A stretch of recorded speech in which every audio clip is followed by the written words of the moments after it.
give to others and to hear your story and your voice. And I want to say that I understand, I think everyone who's a parent who is working and raising children, it's a struggle. And you always feel like you are shortchanging somebody. And I think what really happens is you give more and provide more because you know that every minute counts. And you teach your children lessons about being independent and about making it in the world, but you're still at their backsides. And I think that particularly for women, we sometimes sell ourselves short about what our role is and how we really benefit our children, our work experience, etc. So my aha moment is very much being a part of all that this represents and the people I'm meeting. And so I would just say thank you so much. The other part of it is, what's my personal story? On the one hand, I developed an activity, a project for students in my government and economics class. And we were on a team and we all provided this, and our students had to develop a product they wanted to sell. And all of our seniors would come in on the same day, and they'd have to market their products, they would have to determine prices, they had to do an accounting system of what it would cost, the whole bit. And they would then sell their products, and at the end they had to figure taxes, they had to do a report on what sold, what didn't sold, why, and so on and so forth. And it was just so much fun, and the students would walk into their economics class at the beginning of the semester and say to me, "Are we doing that project?" "Yes, I'm so glad." Well, many years later, I live in the Houston area, and I've been teaching on the west side of Houston, and now I'm living on the east side of Houston. And I asked my new friends, I need to go to an eye doctor. Who would you recommend? And they told me a young man by the name of Vasset's son. And I thought, I remember that name, but I didn't really think it was the same Vasset that I had known. So I'm in there, and this is back in the days when they would dilate your eyes, and I'm sitting there and I'm grading papers, and he said, "Well, what do you teach?" And I said, "Economics." And he said, "Well, you know, when I was in my economics class, that's when I learned that I wanted to be an eye doctor." And I said, "Wait a minute, where did you go to school?" And he said, "Cy-Fair High School." And I said, "You were in my class. I knew your name was familiar." And what had happened was he had made cardboard glasses to sell to his fellow students, and they all loved them because he had them decorated. And that project led him to say, "This is what I want to do." And that's what's important about education, isn't it? It is so important that what we're doing is allowing our students to shine and to figure out where they're going. And the other thing I just want to say very quickly is my son is dyslexic. And it was sometimes a struggle for people to understand because he was very smart. And he didn't, and so they thought, this is just a mom who doesn't really get it. Well, I did get it. And I knew he was struggling with reading. And the school district decided to give him some very specialized programs, which were very successful for him. And I sat him down and I said, "You're going to do a special thing. They're going to send a school bus, and you're going to go by yourself from your school to another campus because the superintendent wants you to really learn how to read, and they have ways to help you." And for the first time, he realized that he wasn't stupid. I had never put that on him, but when you have those learning differences, our kids think that it's all about me and I'm stupid, I can't do it. For the first time, he learned that he was smart, and the school worked with him to give him that capability. And with the issues of dyslexia, he's gone on. He has his master's, decided he wouldn't go on for his doctorate, but he could have, and he could have been successful. But it's those things that we do for our students that help them to be successful and to learn that we don't all learn the same way. Thank goodness, because we'd all be doing the same line of work. But we need our variety. So thank you. Thank you. Thank you. Can I go next? Thank you. I have had so many aha moments in my life that they're uncountable. But one really strong one was I handed the, what do you call it, resignation letter to my boss at KPMG, the human resource manager. And he sat down with me and he said, so you're going for this book thing, right? Huh? And I said, yes, absolutely. And he said, Hannah, you know you're never going to be wealthy doing this. And I sat back and it was so overwhelming. It was such an aha moment. I turned up to him and I said, listen, I am wealthy and I'm doing this. And he was like, what do you mean? And I said, my wealth is in my education, and my wealth is in my children, and my wealth is in me, who I am. Because every passing minute is another chance to turn it all around. And the level of education that I have is pretty high. And I was starting my doctoral program in auditing. But education is not about about assets and liabilities and how your bookkeeping is and how you learn. It's about how you tackle things, how you tackle projects. And I was given this project with my son, and that was my aha moment, that education is not just about being an auditor working at KPMG, it's about tackling projects. Great. Yes. Thank you.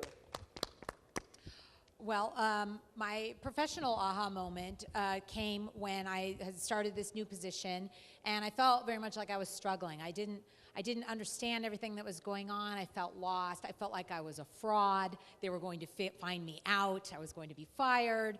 And I was slowly learning. It seemed like a big mountain to climb to learn what I needed to do.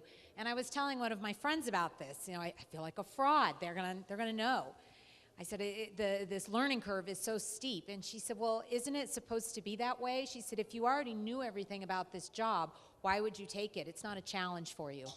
And all of a sudden I realized, I was like, yes, this is a challenge, and it's one I'm going to accept, and I'm going to take it and hopefully grow. And I can look back from when I started this position 3 years ago to where I am now and realize that how much I've grown and how much more I have to go. So that was my professional aha moment.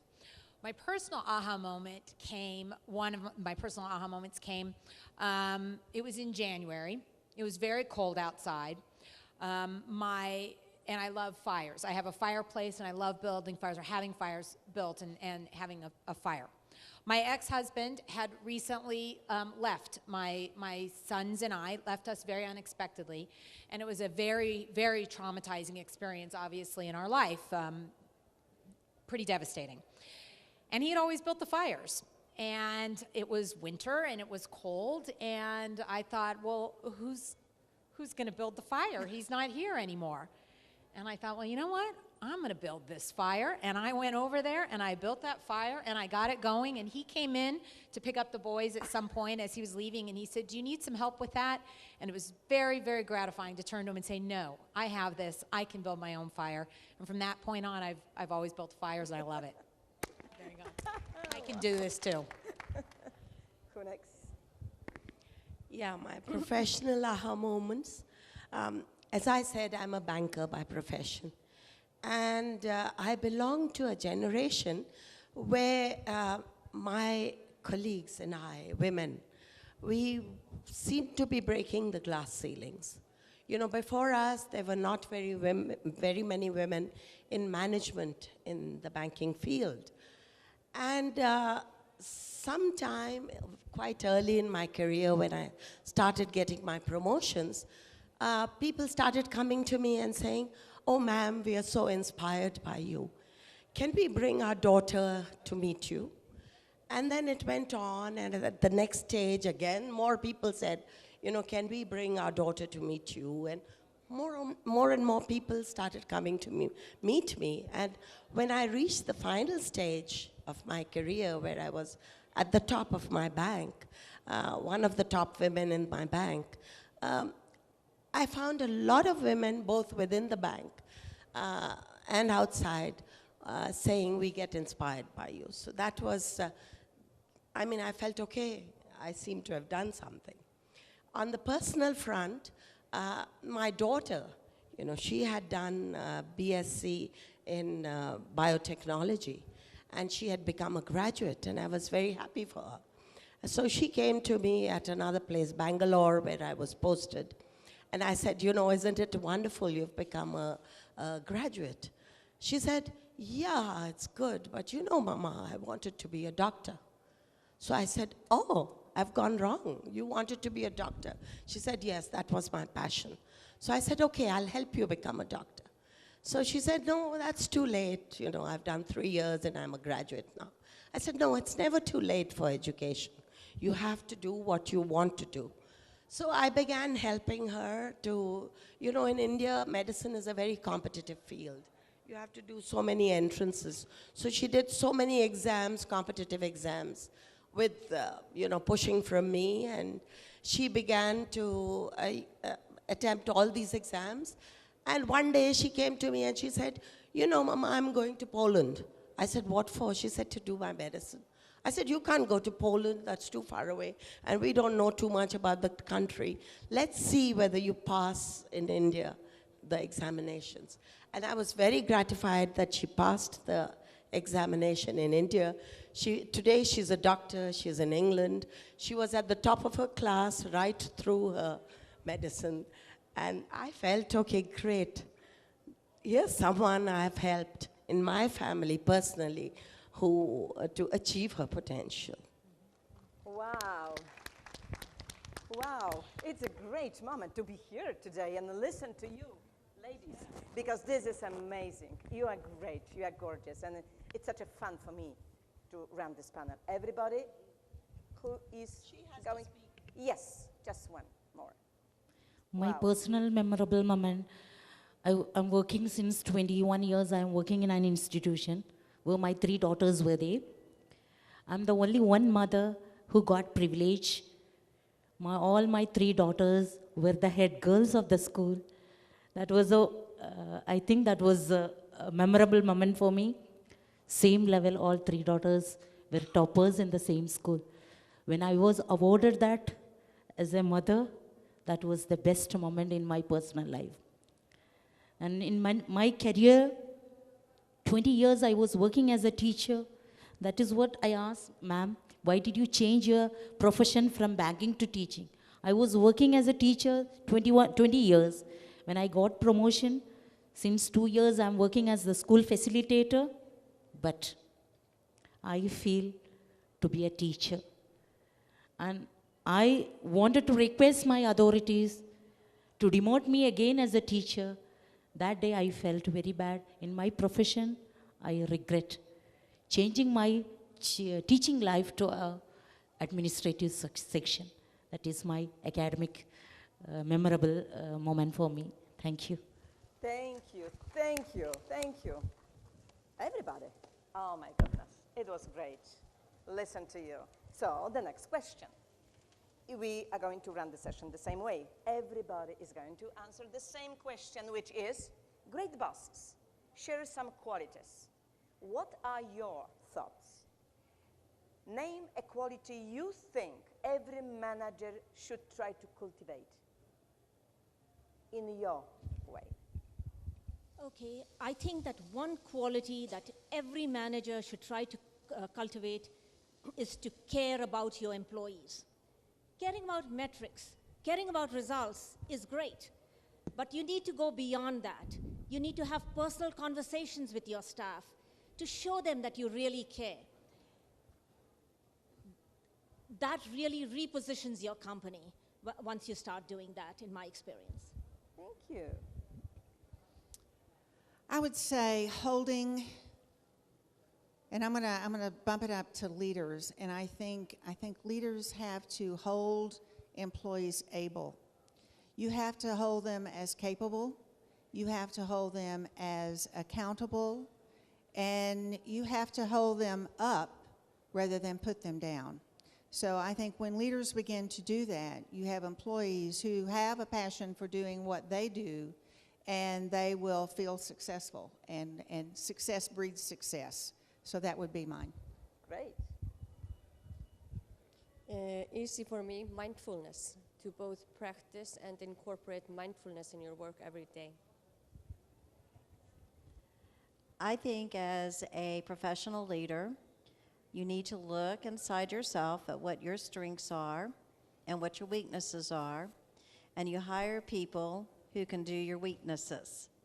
and then you allow them the room and the leverage to help make those decisions in moving forward, and to have very active dialogues about what needs to be done, how it needs to be done, and that everyone is part of the process.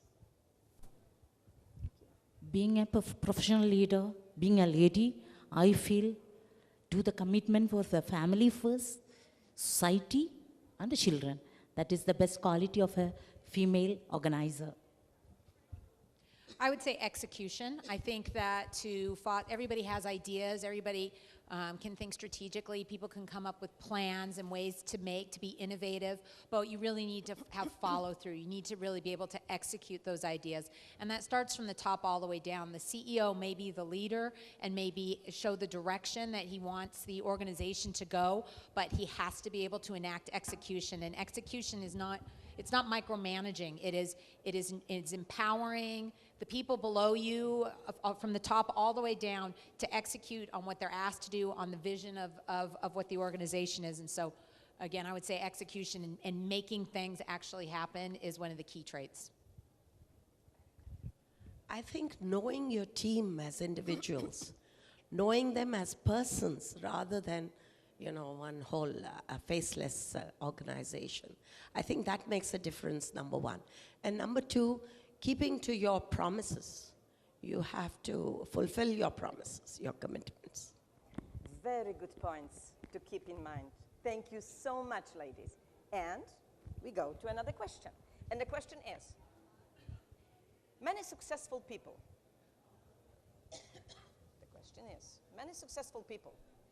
have failed in their first try. Do you know any?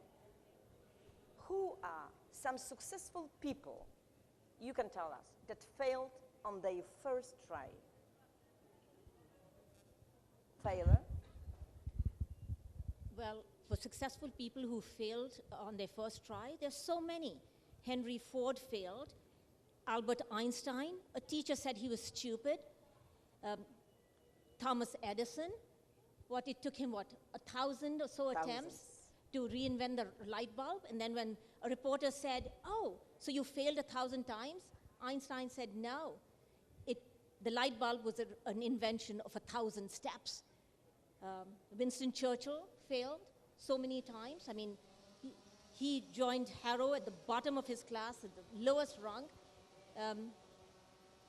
Abraham Lincoln, my gosh, he failed so many times. So several people failed many, many times, but then they persisted and then they succeeded. I would say someone I know personally, actually, I agree with Anjum. So many people have failed on their first try.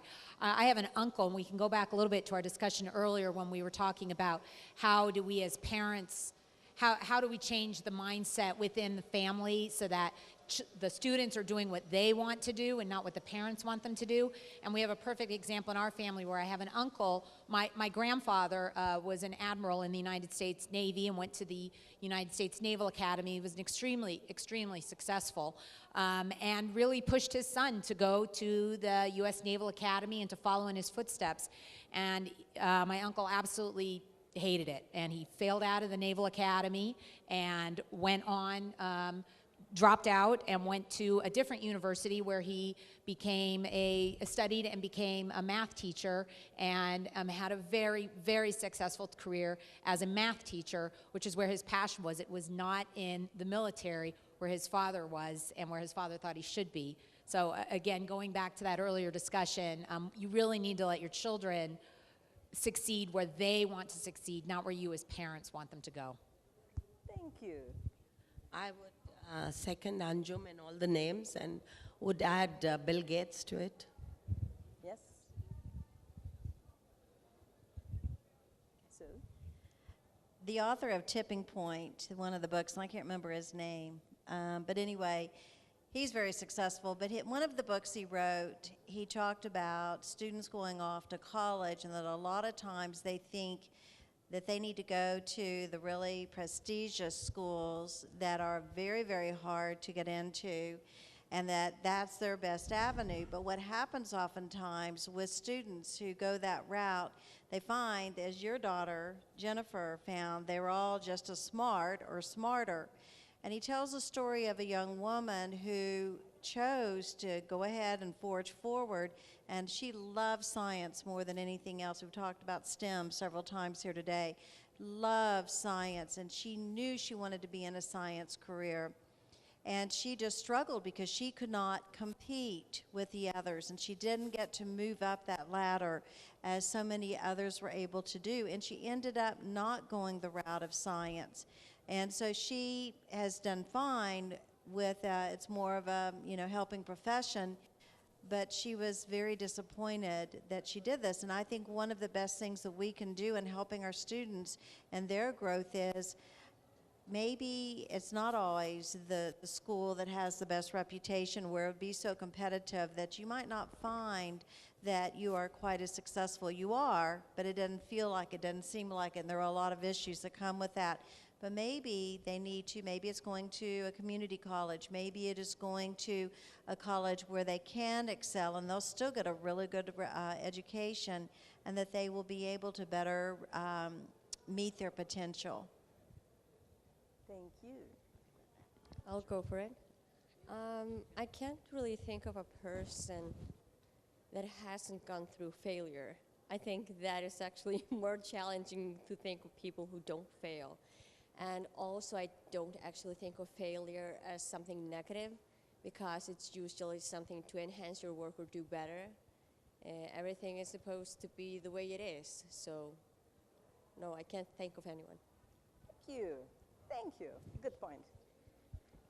I know a great personality, Mr. Sachin Tendulkar. I don't know how many of you know, a great cricketer, famous cricketer, but he was such a notorious fellow, notorious boy while he was in school. He used to break all the doors and windows of neighbors even. Father used to get scolding from neighbors. After completing his grade 10, he just informed his parents, I would like to become a cricketer. Father embraced him and told him, I don't want you to be a cricketer. I want you to be a good person, good humanity. So, this is what he followed the father's footsteps, father's words. He became a famous cricketer, such a good human being, World Guinness Book recorder. I don't know how many of you know Mr. Sachin Tendulkar. I think that is the best thing in my life, what I wanted to convey all the message. Thank you. Thank you so much. Anyone else? Please. I'll go last, and I would say the one person that I would name would be myself. My first year of teaching was horrible. I was a terrible teacher. I feel sorry for my poor little middle school, junior high school English students, because I had been trained as a high school teacher, actually trained as a theater arts and dance teacher, and suddenly I was teaching 7th grade English in a rural county school. I was great at lecturing, but I was the only person listening to me. And so I think that through that failure, I became a pretty good teacher later on. And so without that failure, I think that, that I would not have stayed in. I almost quit and thought, I'm not going to quit. I'm going to unlock the secret of good teaching, and began to learn more about how to be a better teacher. So. What a great answers. Thank you. Thank you. So can I say the message is that no one should be afraid of failure. Keep trying, be persistent, stay commitment, right? That's right. This is the message. It's just the success, but shift in a time, over in a time. That's the way entrepreneurial women think about the failure. Great. Thank you so much. Let's move to another question. Do we have time? Organizers, please, because it's so great to listen to you. Do we have time for the next question? Tell us about an obstacle you faced and how you overcome that obstacle in your work, in your life, and how did you overcome that? Who would like to tell? Well, okay. I recognize that the obstacles that I have faced as a professional woman have been mitigated by the support that I've received first from my parents, then my husband, an amazing support group of friends and mentors, and now through my children. So I know that this is not, not everybody is that fortunate. The one major obstacle I faced and how I overcame it happened in 2006. I was on the board of the Initiative to Educate the Women of Afghanistan and was on a flight from Austin, Texas to Providence, Rhode Island for a board meeting and a lunch, which was being attended by former First Lady Laura Bush and Cherie Blair. So I packed some good clothes and some good jewelry in my carry-on, walked into the Continental Airline flight, and as I was walking in, the flight attendant was announcing, the bins at the back are full, so go put your bag wherever you find the space. So I put my bag above seat 8 and went and sat on seat 18. As the flight was about to take off, there was an announcement if Anjum Malik would raise her hand. Well, I raised my hand, lit the light, and the flight attendant came and told me, look, here is your return ticket. And I was going, my return ticket? How did that come about? And he went, well, we had a musician come into this flight. We had to make room for his guitar, so we have moved your carry-on. And here's your return ticket. Well, they never asked me if I wanted anything from there, if there were medicines or essentials, none of that. And mysteriously, my bag disappeared. All of us who have traveled on airlines know we have to fill out, yes, I agree, all of those forms. Well, let me inform you, I learned the hard way. What I had signed off was an 87-page document, 87 pages in microscopic print, which is the airline contract of carriage, basically selling my life to the airline. They were going to be responsible for nothing. Well, they were wrong. I co-founded a coalition for airline passenger rights. I knew I would be depleting my personal resources fighting the political power of the airline. So I fought them in the Senate Foreign Relations Committee. I fought them in the Aviation Committee. And we changed the rules to where they are fairer to airline passengers now. And yes, Continental Airlines spent over $250,000 US fighting me, and I got zero. And I lost some great personal belongings. But let me tell you, Continental, and not only Continental, but the CEO of most major US airlines contacted me and wanted me to play a role for them in public relations, in something. Of course, I wasn't going to do that. So, but yes, it was a big obstacle, and that's how I overcame it. That's great. That's great. Great lesson for us. I don't know, I have so many. I don't know which one to pick. Just one. Just one to pick. I don't know, I really do believe that you can overcome anything with patience, perseverance, and practice.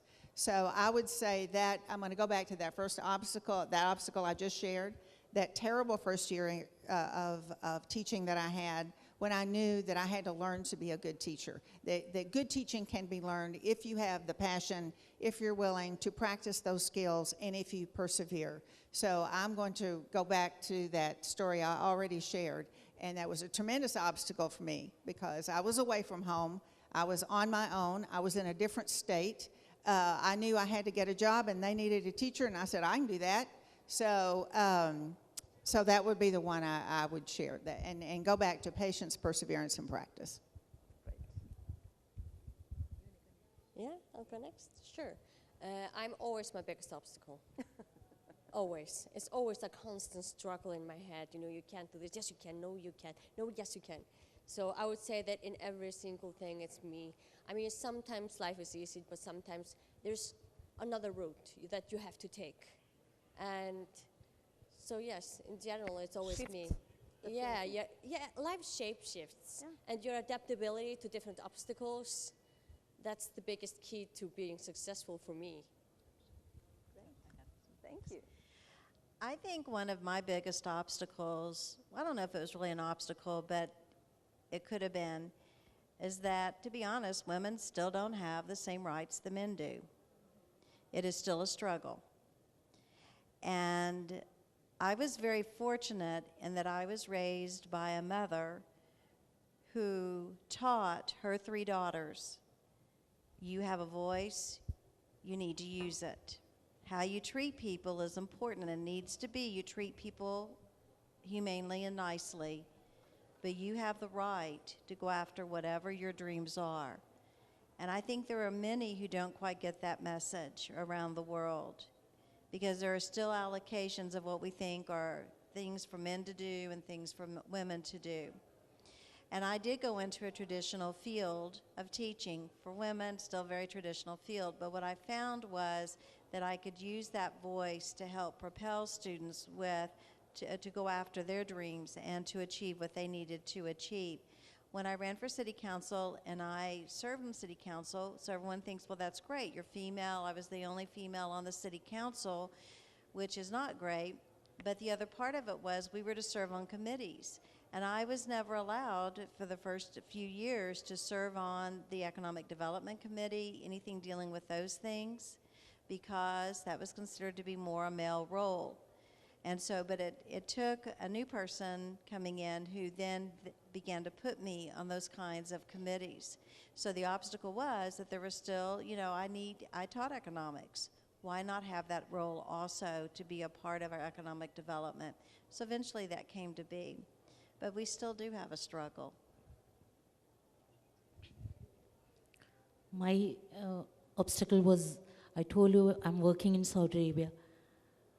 The official language is Arabic. So my position is school facilitator. Usually ministry comes for the checking and instructions. When they come, I'm the person to deal with them. I don't know language, Arabic language. That was the biggest obstacle for me. Gradually, what I have deserted, my career, my profession is teaching. I started tuition for Arabic children. I started teaching English for them. Automatically, I learned Arabic from them. They didn't learn any English, but I learned Arabic. Now, I'm so happy I can speak in Arabic. I can deal with these authorities. That was my biggest obstacle in my career life.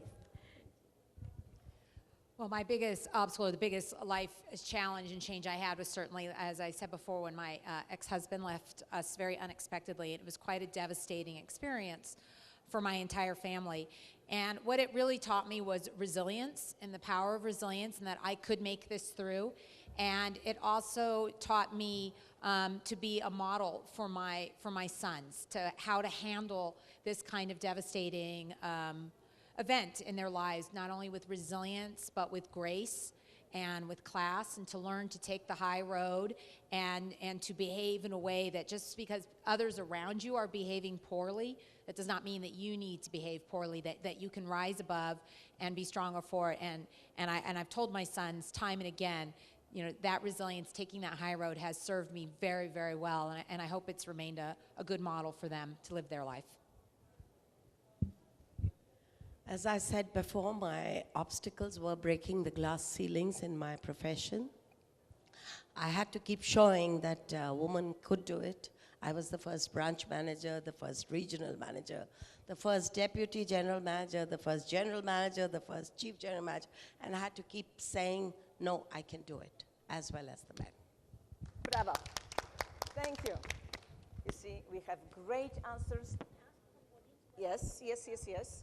Yes, because we still have many questions to be asked. And of course we can ask audience, but I can promise you, 10 more questions are right here, but I don't know, organizer, can we continue? Because this is so amazing. Can we? Can we? So, how more minutes do we have?